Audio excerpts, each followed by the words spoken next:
Al-Umari, Al-Idrisi, they described America. They described America. And Mas'udi, in his book Muruj al-Dhahab in 956, he described a journey of a man named Khashkhas ibn Sa'id. This book is still existing now in Arabic in the libraries. He describes the journey of a man who went across the ocean and he came back with goods, and everybody in Spain knew about his journey.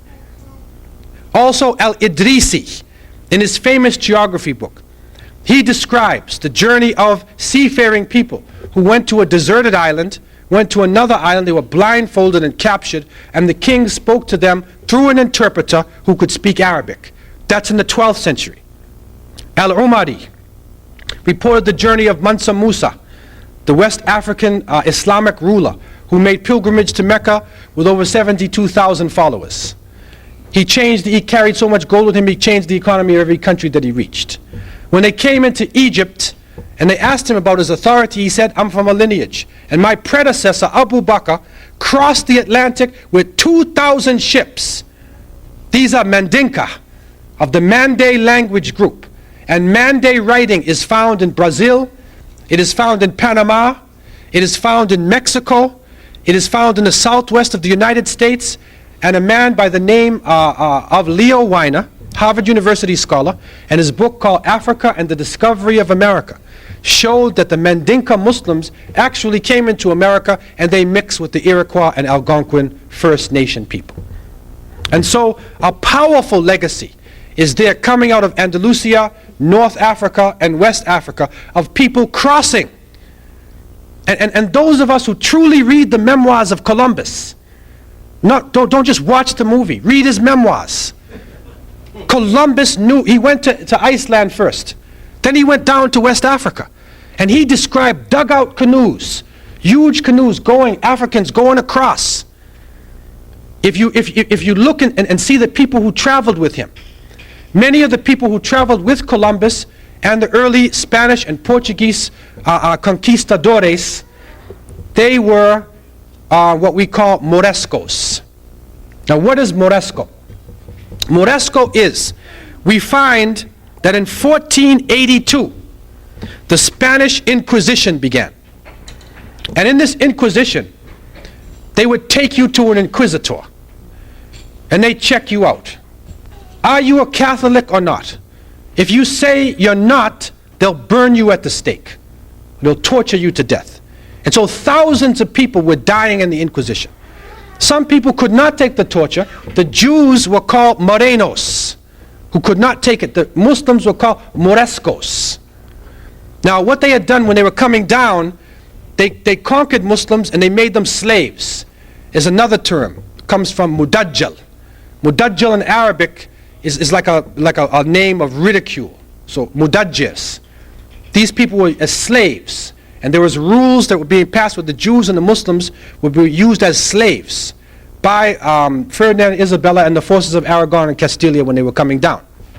And so in 1492, the importance of that from our point of view, and it's always good to see history from two sides, right? 1492, like they said in 1992, it is the age of discovery, right?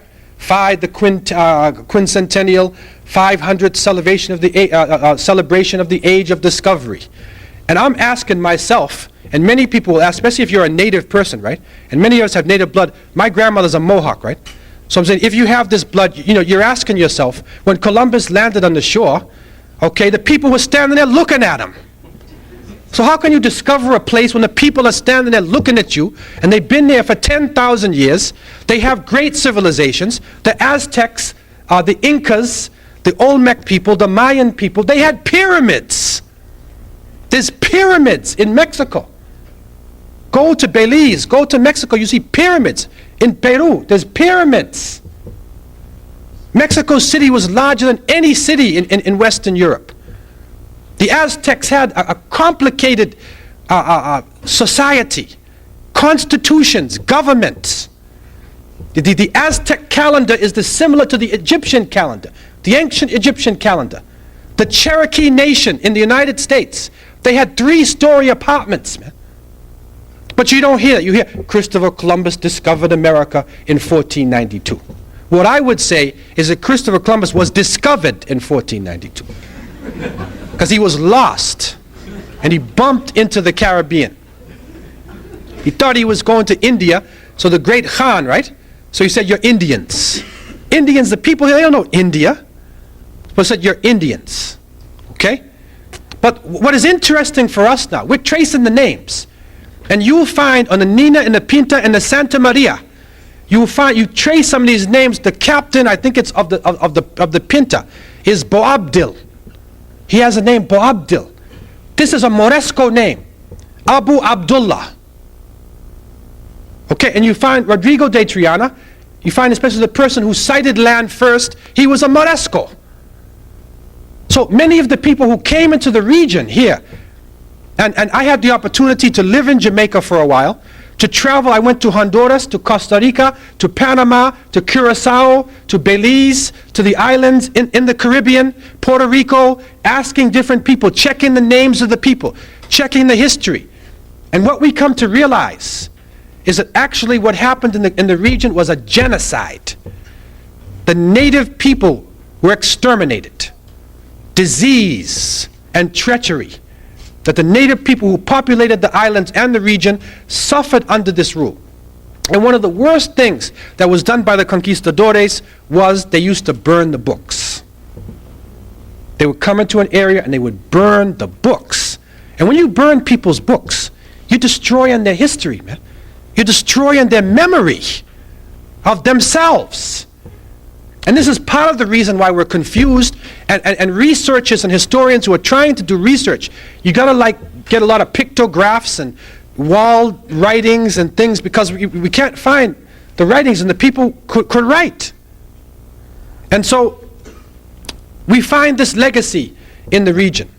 And I want to touch on, just in conclusion, before we go into the question and answer period, I want to touch on the fact that there is a book, and anybody who's interested in this book, I have the name of the book, and it's about a group called Melungeons. And these Melungeon people, there's a man called Brent Kennedy, and he had this disease, sarcoidosis. And you know, we have these people in the South, and many Afro-Americans may have like an ancestor, like in the South you were like Native, or you're white American, or there's another one called Geechees. They're not natives and they're not Afro-Americans. We call them Geechee, like Portuguese. Okay? Now, this man of the Geechee people, looking for his disease, when he got a grant, I think it's a Ford Foundation, and he found out that his disease, the gene pool, is similar to people who live all around the Mediterranean region, especially in North Africa and in Turkey. He also found out that the Melungeon people, that these people were actually the people who were working on the boats. And when Santa Elena was conquered by the British when they came into America, because you know the Spanish were first here, right? So when the British came in and were conquering territory, these Melungeon people went into the mountains and they mixed with the native people.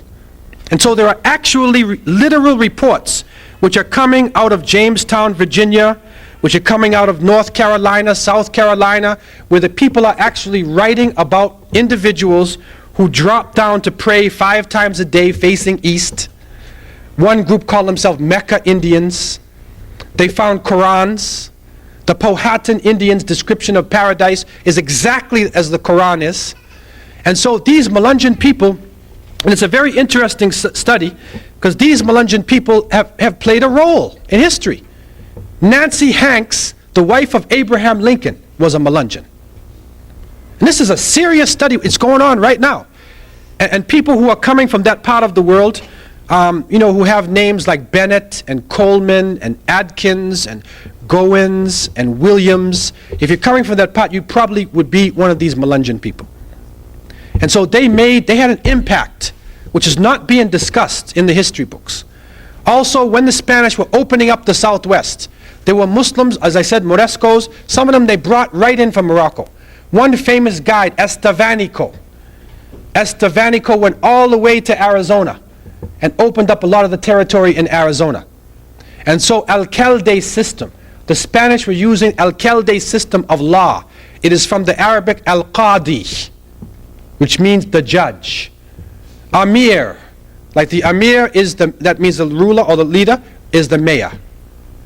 Right? Amir al-Rahal is the admiral. The Sharif, meaning the controller with the gun, is the sheriff. Some people even look into California, they look into the word Khalifa in terms of California. It's amazing. And you know, there's a study which is done by a brother named Yusuf Murua. He did a study, an interesting study, and he found in America, there were names being used by the natives, Arabic names. Now, I'm not saying that the whole of the native culture was from Muslims. No, they integrated with the population. But Mecca is found almost 100 times. Medina. You know, there's a city called Coran, Louisiana. There's Mecca, California. Medina, Ohio. There's the Meccan Indians live in Seattle, Washington area, called Mecca Indians.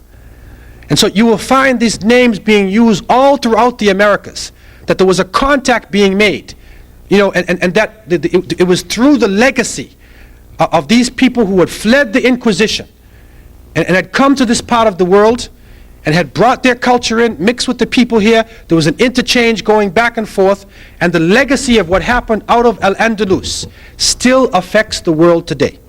The basis of the computer age through your number system, the scientific method, the historical method, the basis of many of the sciences that we are studying in this university. And so this is part of the legacy of Muslim Spain. And you know, I would also change that title of the Dark Ages, you know, and really it is the Bright Ages. It is the age of light, because the light was all over the world at the time. Okay? And so darkness maybe was for some people, but it was not for all people. And I think that the only way we can really go forward as one race, the human race, is that we have to appreciate the histories and the struggling and the suffering of all people. Tell Columbus's story from both sides, man. Tell it from both sides. What did the people think when he came? When he said to them in Spanish, "I conquer you in the name of the king and the queen," they probably said, "Cool down, man, drink some water." Probably tried to calm him down. Okay, you have to tell the story from two sides, right? And I'm not getting on Chris too, because Chris, it's the mentality. It's a mentality of Balboa. He discovers the Pacific. I mean, people are on the Pacific for so long. Another one discovers the source of the Nile, and they knew it for 10,000 years. Another one, Vasco da Gama, the Cape of Good Hope. Good hope of what? You want to go around the Muslim world and get to India and China. That's the hope. And so tonight's contribution really is to try to tell the story from another point of view.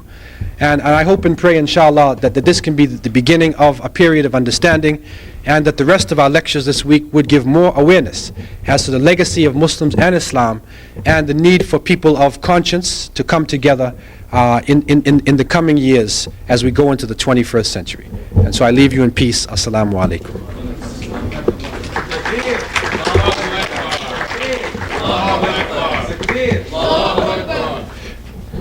Now, I want to open up the floor for a couple minutes for any questions that anybody may have, or any feedback that you have. Because for some, this may be kind of different in terms of, especially the stuff about coming across the Atlantic before Columbus. I got a book too. Okay, so if you want the sources, you really want to get into the sources, everything is documented inside of the book that we have in the back. But I want to open up the floor for questions. So please feel free to ask any question that's on your mind. Floor's open.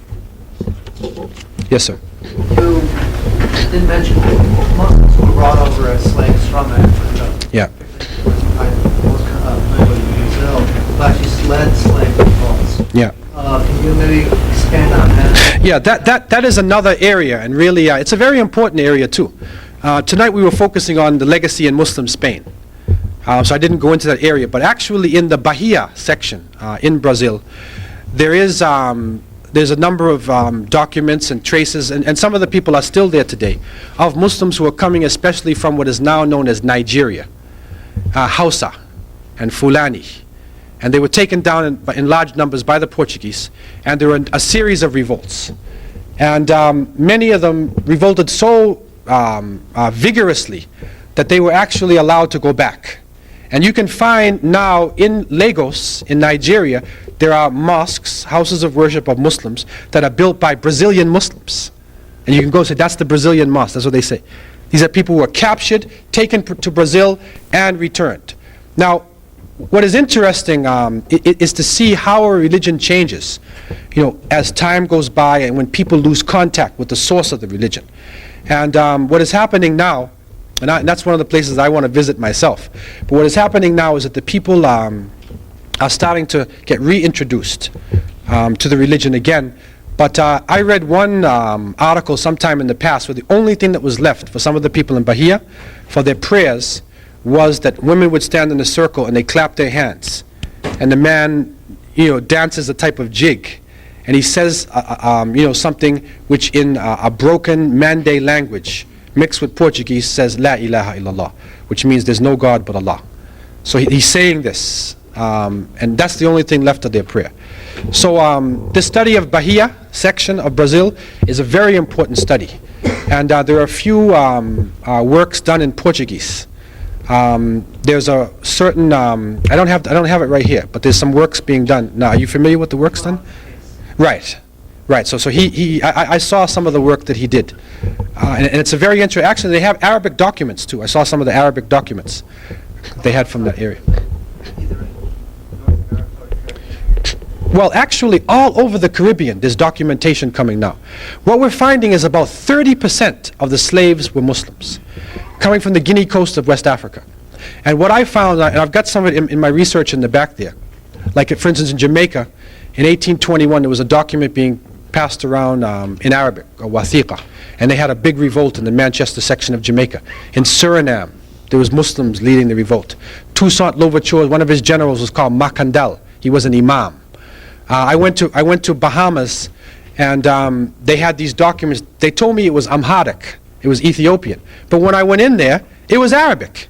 And the man, he wrote, like surahs is chapters of the Quran that we're familiar with when you're seeking refuge in God from evil. He wrote Nas, Falaq, Qul Huwallahu Ahad, Ayatul Kursi, Isti'adha min ash-shaytan. That's what he was trying to do.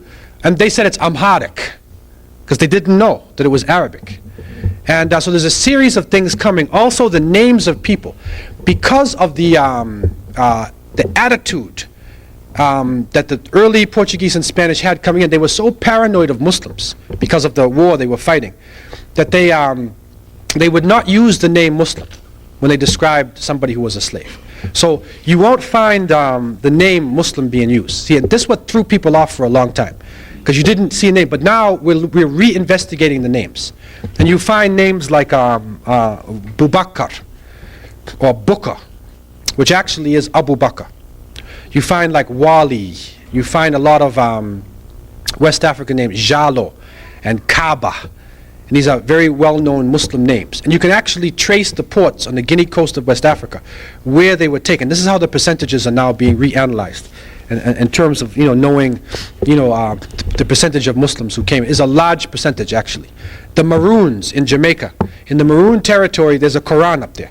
So the Maroons, who were originally they call cimarrones, like wild horses, because they escaped from the Spanish. They were fighting the Spanish.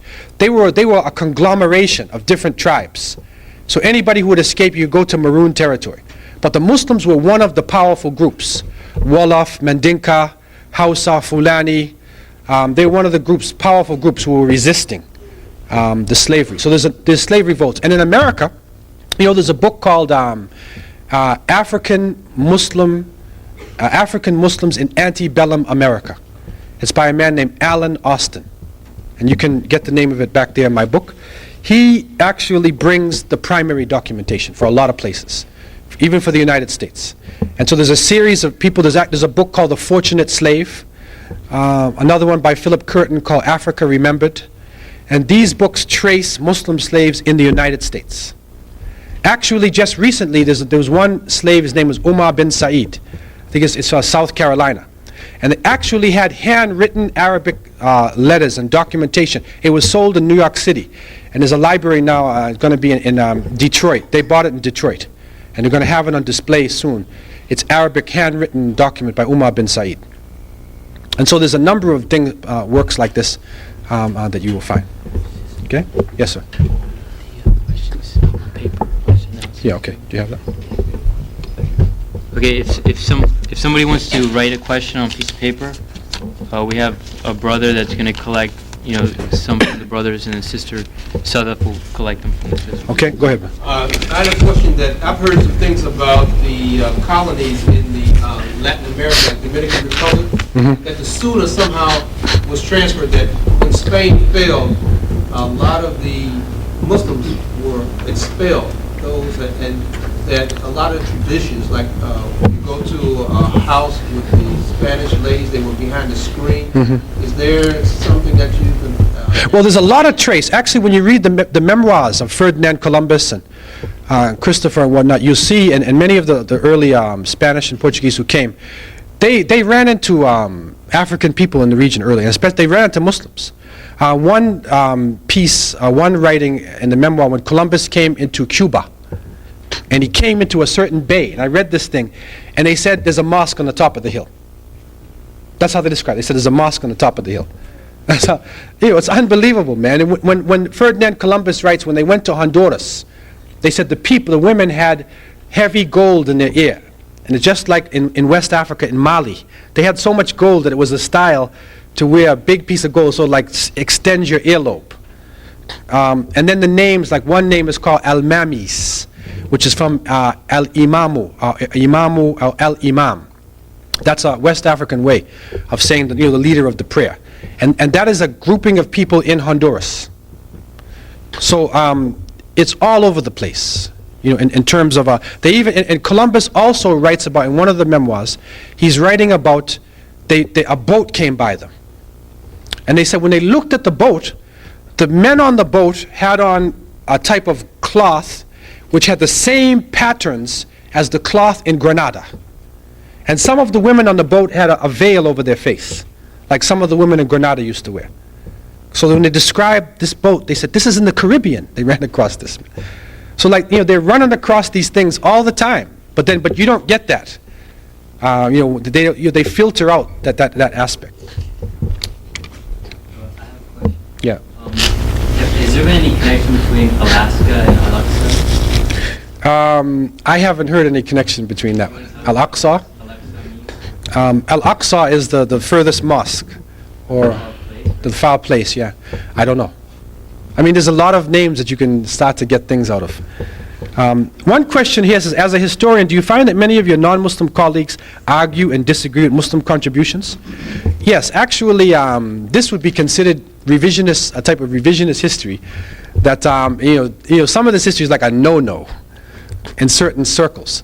But when I put out my first issue of Deeper Roots, this book I have here, the Geography Department of McGill University in Canada, they challenged me. And they brought me there and fed me lunch and everything and set me up and said, okay, now give it to us. So I spoke to them for about an hour straight, right, going through all these contributions and all this stuff. When I was done, there was silence for about 5 minutes. Nobody said anything. And the leader, the head of the department said, you have challenged everything that we stand on. Like everybody was silent. Then they started to come at me. Now, they're geographers. I'm not a geographer, right? They admitted that it was possible to cross the Atlantic. They freely admit that. Because Thor Heyerdahl, the Scandinavian scientist, took a number of journeys. He used papyrus materials, and he went from Morocco, and he went across using the currents, and he went right into Brazil and the Caribbean. So they admit that it's possible. What they were arguing with me, they said, how'd they get back? And they wanted me to prove, geographically how. I'm not a geographer, man. So that's the only point that they could get me on, which current it was they came to go back and all that. But they admitted freely that it was possible for people to cross. We know even the Celtics, like Viking people from the north, the Phoenicians, many people crossed the Atlantic, man. They got us stuck in this Columbus syndrome. But Chris was late. He was very late, man. Like many people were going across the Atlantic and the Pacific. The Polynesian people, Chinese people, they made contact with the Americas on the Pacific side. And if you go into the culture of the people, you will see Polynesian blood, Polynesian traces, if you go on the Pacific side. So it's just a matter of going to the documentation and looking at it from another people's point of view. That's all it is. How do you answer criticisms that since you're a Muslim, your view is biased automatically? And you're not as Well, I mean, I could say if a person's, European, that he's biased when he writes a history book that says Christopher Columbus discovered America. They call it Eurocentrism. Okay, but in historical circles, the bottom line is your documentation.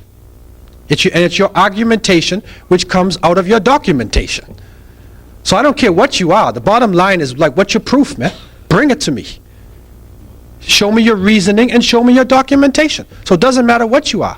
If you're open-minded and you have the documentation, and really, the documentation is there.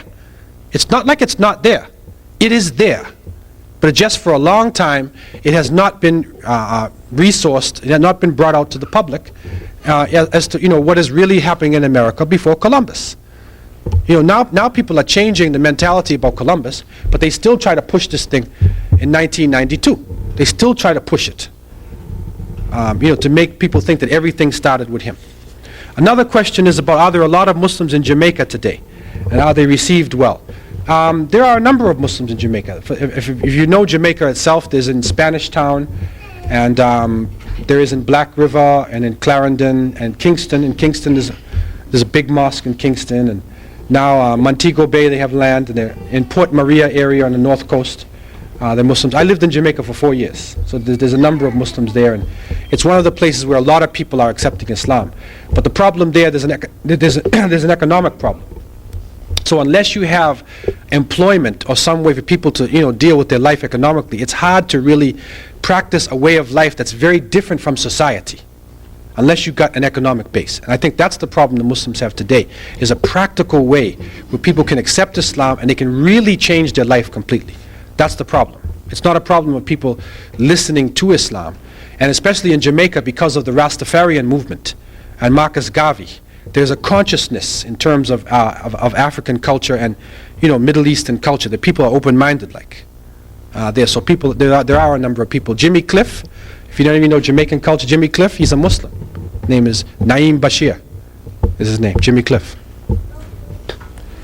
Okay. Anybody else have a question? Yeah. What about the myth about Islam being spread by the sword? Yeah, also one of the propaganda things I said, just like, the terrorist thing that comes today, like historically, they say that Islam was spread by the sword. And, they have this image, they say Saracens.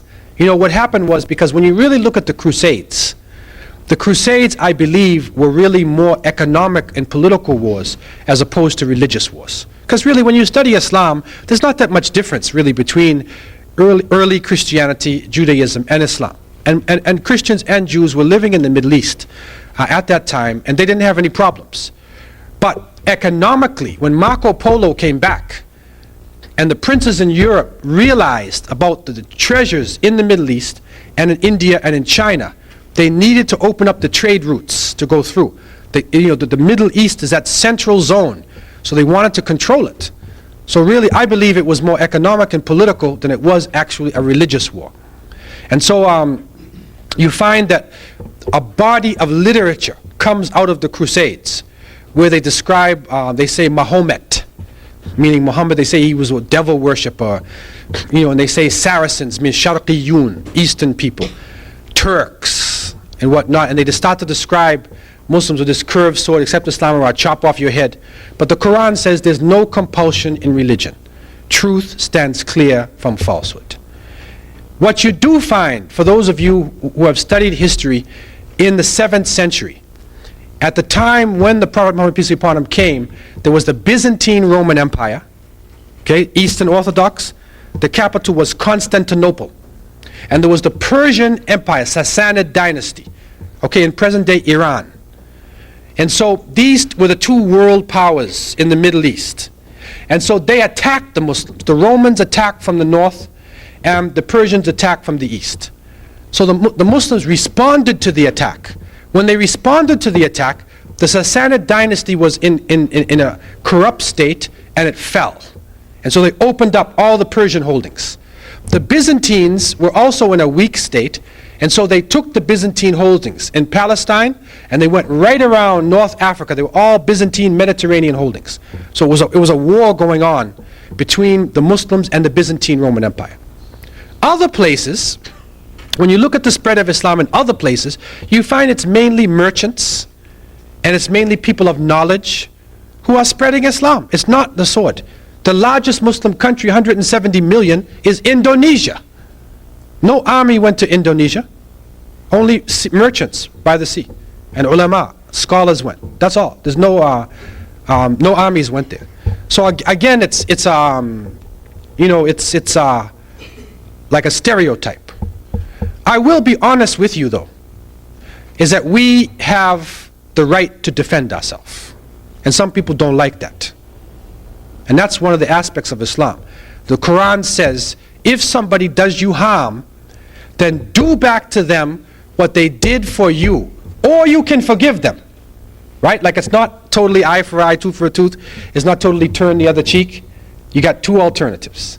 So the verse says, if somebody does you harm, do to him what he did to you, or you can forgive him. And the end of the verse says, and forgiveness is probably better for you, if you only knew. So, but it gives you the right to establish justice. And so Muslim, that's why in the slavery period, many times the Muslims were the people leading the revolts. Resistance, man. Because people have a right for self-determination, and they have a right to defend their land. And I think that's a principle that everybody treasures. In America, this is a founding principle of the country, with the British, right? In all of the countries, right? I mean, it wasn't for everybody, but I'm just saying, on paper, right? It's a founding principle, so everybody has that. So we have the right to say that we have the right to self-defense. We have the right, not to be oppressed. And that's a clear, statement that comes out of Islam. And I think this is what makes some people paranoid. But the whole propaganda, about the sword is really something that was made up. Were Muslims or new Christians important at Prince Henry the Navigator's School in Portugal? Were there crew members on Portuguese ships exploring African coast? Did Prince Henry use their maps? Yes. The Muslims were crucial to the Portuguese and the Spanish. And I would say probably the majority of the seafaring information that was being used by Prince Henry, the navigator, came from the Muslims. Because if you look at the civilization, you're going to find the majority of their technical knowledge. I mean, Muslims were in Spain for 700 years, man. 700 years. America is only 200 years, right? 700 years. And you start going into Spanish and you'll see all these Arabic words, which are regular Spanish words now. So many Arabic words. So 700 years, man. And especially in navigation. The Portuguese is well known. They went down, Cape Verde Islands. They went to West Africa. Vasco da Gama, was actually, they led him around there. The Muslims helped him, showed him the way. So yes, it was very important, and the maps were very important. I have a map on the cover of my book there of Mas'udi, al-Mas'udi's map in 956. It's the oldest map in the world that shows America on the map, 956. It's the oldest in the world. And Mas'udi did a map for the king of Sicilia, or Sicily, the king of Sicily. He did a map for him. And so you find that it was very crucial for the people in those days. Another question is it not also important to suggest that today's Muslims could contribute meaningfully to civilization? Yes. And really, actually, Muslims are making a tremendous contribution today, but it's not mentioned. Even if you go to Cape Canaveral, right, and you look at the scientists' names, you look in American universities, engineers and doctors, and you're going to find a significant proportion have Arabic or Turkish or Urdu or some Muslim name. A significant proportion of scientists today in America have these names. So there's contributions being made right now, but it's not being recognized, as a body. partially because, we don't seek recognition just for the name itself. It's like riyah. It's like sort of showing off, like that type of thing. But there is a great contribution, being made. But I think Muslims just need to be more forward, not be ashamed to come forward with the culture. We was here before Columbus, man. So, they give you a green card and say you're an alien or something like, you're an alien, right? Okay, and then, they call you an alien. You say, we're not aliens, man. We were here before Columbus. So how can you be an alien? See this point? Anyway, the whole earth belongs to Allah anyway, right? Like people have been, cultures have been interchanging. Right, so these are just some, 20th century hang-ups, that people have. Any other questions anybody has? Yes, sir. Yeah, inshallah, we're gonna show the slides. We're gonna take a break, and then we're gonna show some of the slides. I have some slides for those of you before you go.